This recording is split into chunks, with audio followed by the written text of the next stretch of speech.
Well, I'm having a hard time sleeping tonight. It's not very cold at all, which is good because we've had a lot of perspiration or precipitation.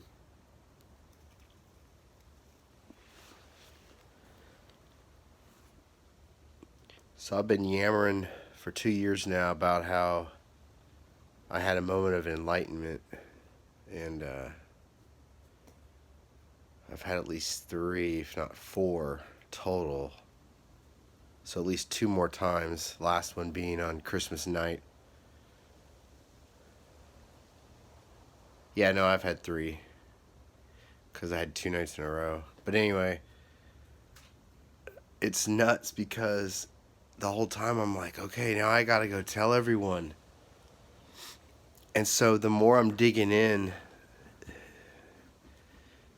it's like I joined a club. There's so many people that know what I'm going through, and it's been a recurring theme. You know, probably before Buddha, we just don't. He was the, you know, I mean, I'm sure in the Torah you could show certain prophets also were enlightened. So, um, but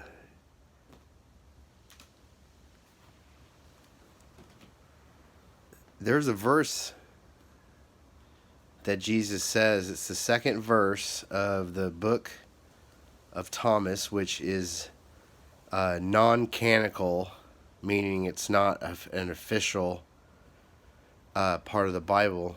Um, it was written on a good day, best day possible. It could have been written around 80 AD, all the way up to 270 AD. So it could be after all the 4 Gospels, is my point. And most people think that. That's just a bit of history. It doesn't matter to me. But what I went through, I thought I was going to have to spend the rest of my life explaining it to myself. But it's in the second verse of the book of Thomas. And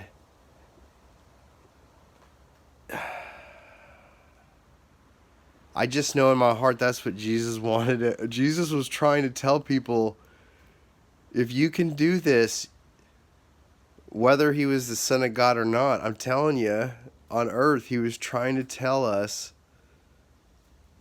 that if you do these things, if this happens to you, and here's the crazy part, it has to be spontaneous. And there's a great lecture by Alan Watts talking about that you can't, the enlightenment just, it'll hit you. You can't, you can induce it initially with mushrooms or something, but even then, you could go your whole life and still not hit you. It's there's just something, has to be a timing, and in my case, it fit along with other people where I just got out of society. I got out of myself. I just sat out in the woods for I'm going on 3 years now. I've never felt better about myself as a person, but I can't function in any way now in society. It's really, uh, I mean, I can't tell you the last time I looked at my email. Uh, I mean, I lost my phone. I just got it 2 days ago or 3 days ago now, and I went from, I mean, I almost went a whole month. No, I went like 23 weeks without a phone.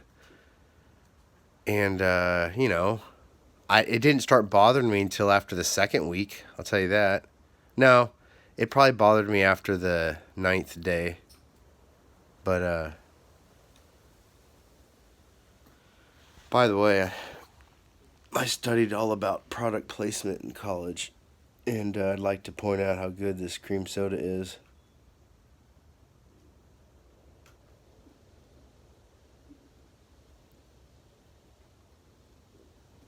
They're betting that you only read the first word and not the second one in your brain. And if you went artificial first, then people just stop. They're not going to go past the and sign. So I bet they thought about that for a while. Because I was like, why don't you want to end on a good one that says naturally flavored, but they realized that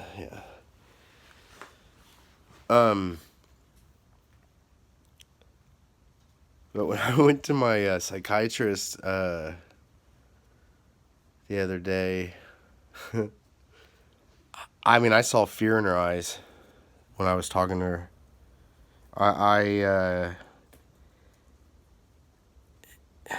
I could have sworn when I left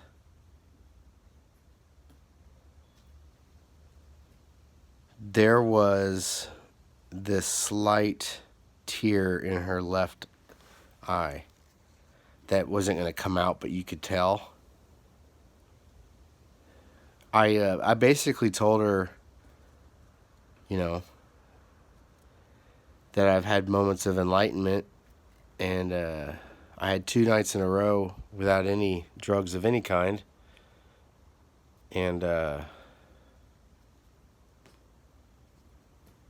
it's amazing because it's like once you know that feeling can exist, it's easier to find it.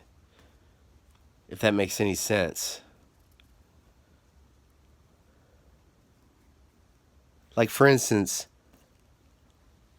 in middle school, I just started practicing class one day, probably when I was supposed to learn vocabulary words, and I just learned to wiggle my ears. I just sat there and I thought about it, and I kept thinking,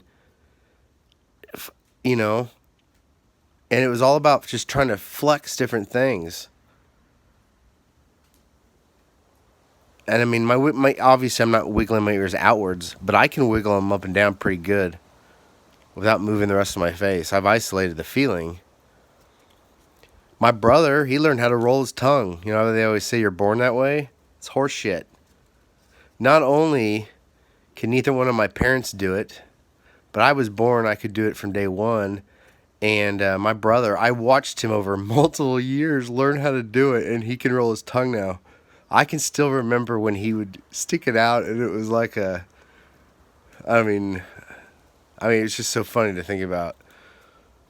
It's like mine was a taquito, and his is just a regular taco. I think it was just funny. I mean, it looked like a perfect U for like a year and a half. But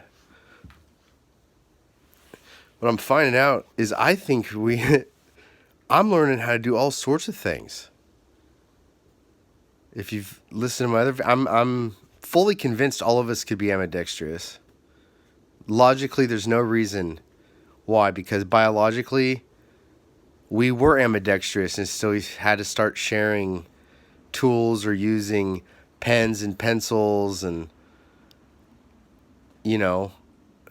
if everyone's in they would be passing papers down. You'd write a few lines and then pass it down. If you're a monk, you all had to run a table in a little circle. You had to line up your arms together. So everyone had to learn to write with their right hand. So then they made it seem like your left hand was, but you know what I'm saying. Sports, all that stuff. That's not natural. We did that. Every tool we've invented, eventually you have to pick a hand to use. If you're going to teach someone how to sword fight, it's better to teach them to put the shield in one hand and the, whatever. Jousting. I mean, I can go on and on. Think about it for a second. I'm fully capable now of throwing with my left hand.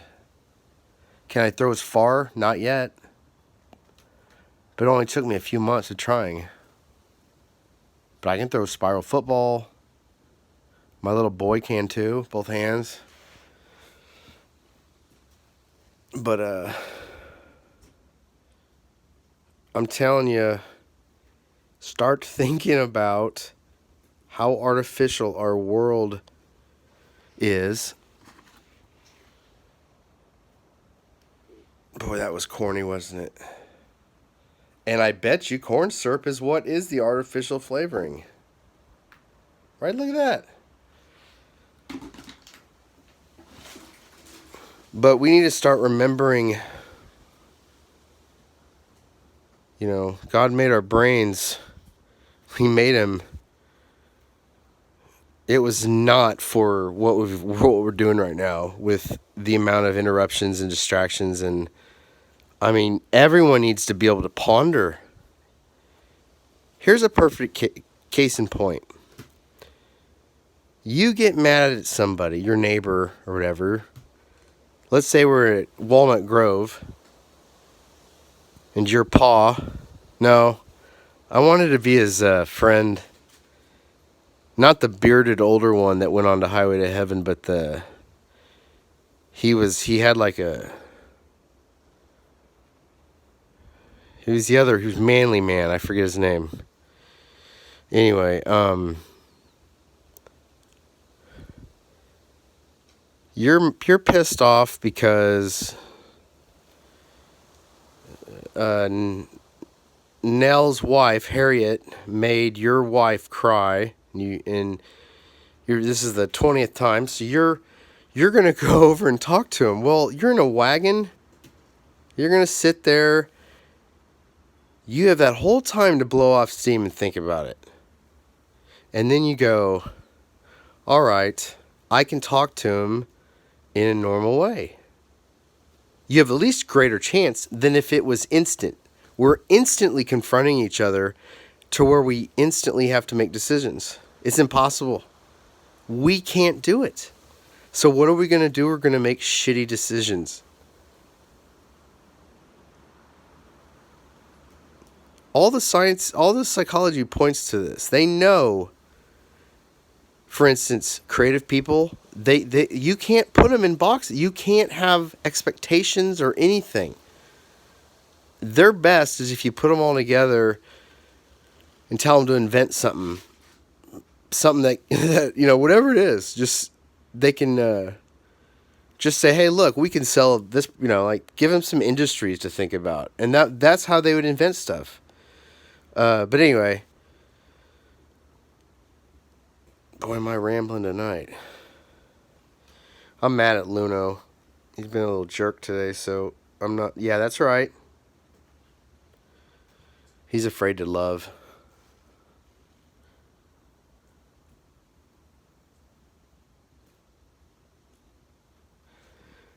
But if you really think about what I'm saying, it's true.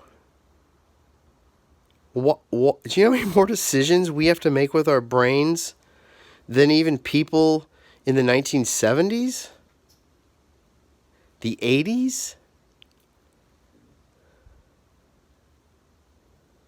I mean, once everyone had the cell phones, the electronic mails,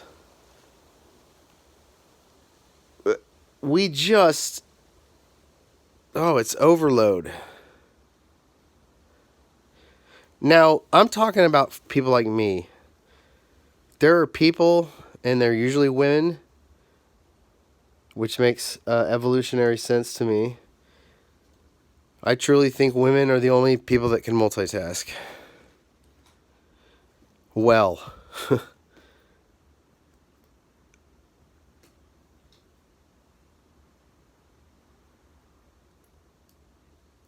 Oh man, I just wish I could just hang out with people and just talk about ideas for the rest of my life with no agenda. That's basically what I do every day, but I'm by myself. It would be more fun if some of my ideas actually made it out there, because a lot of them were on my old channel, but that got terminated. But you know what? That doesn't matter anymore, because we really got to slow things down, guys. We got to we're killing ourselves.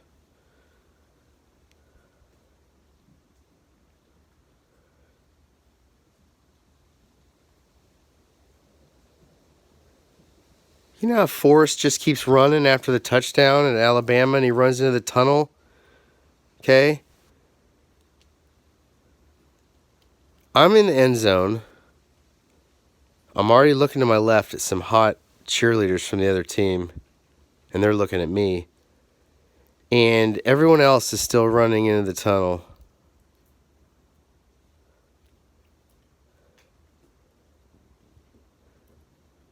Or everyone else in my life. I mean, now, out of my 4 subscribers, you guys might be in the same boat as me. I don't know.